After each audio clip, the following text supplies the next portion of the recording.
আবারও একটি মামলা দায়ের হয়েছে সাবেক প্রধানমন্ত্রী শেখ হাসিনা, ওবায়দুল কাদের সহ বেশ কয়েকজনের বিরুদ্ধে।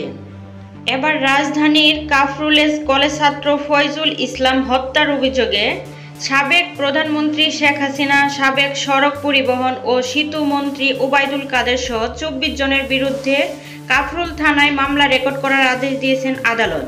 ঢাকার চিফ মেট্রোপলিটন ম্যাজিস্ট্রেট সিএমএম আদালতের ম্যাজিস্ট্রেট আহমদ হুমায়ুন কবির আজ বুধবার এ আদেশ দেন। ঢাকা মডেল ডিগ্রি কলেজের দ্বাদশ শ্রেণীর শিক্ষার্থী ফয়জুল ইসলাম খানের মামলার বাদী হলেন ফয়জুল ইসলামের ভাই রাজীব। এ নিয়ে শেখ হাসিনার বিরুদ্ধে 2 দিনে 3টি মামলা হলো।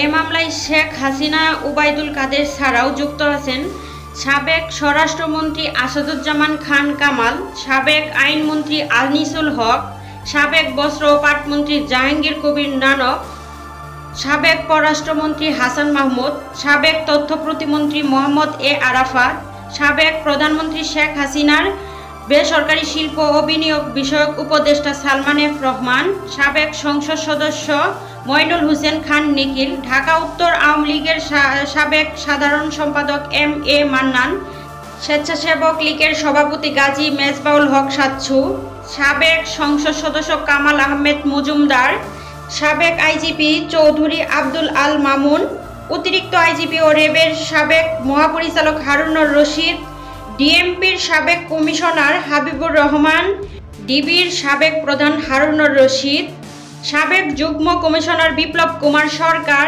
স্থানীয় আওয়ামী লীগের ওয়ার্ড সভাপতি মোফাজ্জল হোসেন, উত্তর সিটি কর্পোরেশনের কাউন্সিলর জামাল মুস্তফা, ছাত্রলীগের সভাপতি সাদ্দাম হোসেন, সাধারণ সম্পাদক ওয়ালি আসিফ ইনান, ঢাকা মহানগর উত্তর ছাত্রলীগ নেতা সালামতুল্লাহ সাগর ও ঢাকা মহানগর উত্তর ছাত্রলীগের সদস্য দীপঙ্কর বাসারকে আসামি করা হয়েছে। অজ্ঞাত আসামি করা হয়েছে স্থানীয় আওয়ামী লীগের 500 থেকে 600 নেতাকর্মীদের। তাছাড়া 500 থেকে 600 নেতাকর্মীদের সশস্ত্র অংশগ্রহণ, পরিস্থিতি ও হামলায় শান্তিপূর্ণ আন্দোলনরত ছাত্রদের উপর 19 জুলাই শুক্রবার হত্যার উদ্দেশ্যে নির্বিচারে গুলি চালালে আমার ভাই ফয়জুল ইসলাম রাজন মিরপুর 10 গোল চত্বর সংলগ্ন ফায়ার সার্ভিস স্টেশনের সামনে পাকা রাস্তার উপরে বুকে গুলিবিদ্ধ হয়। এই দিন ফয়জুল ইসলাম রাজন ছাড়াও আরও অনেক ছাত্র গুলিবিদ্ধ হয়ে আহত হন এবং নিহত হয়। খুব শীঘ্রই তাদেরকে বিচারের আওতায় আনা হবে এবং উপযুক্ত শাস্তি দেওয়া হবে বলে দাবি বাদী পক্ষের। দর্শক বন্ধুরা, এই পর্যন্তই আমরা এতটুকু জানতে পেরেছি। পরবর্তী নিউজের জন্য অবশ্যই অপেক্ষা করুন এবং আমাদের সাথেই থাকুন। চ্যানেলটি সাবস্ক্রাইব করুন।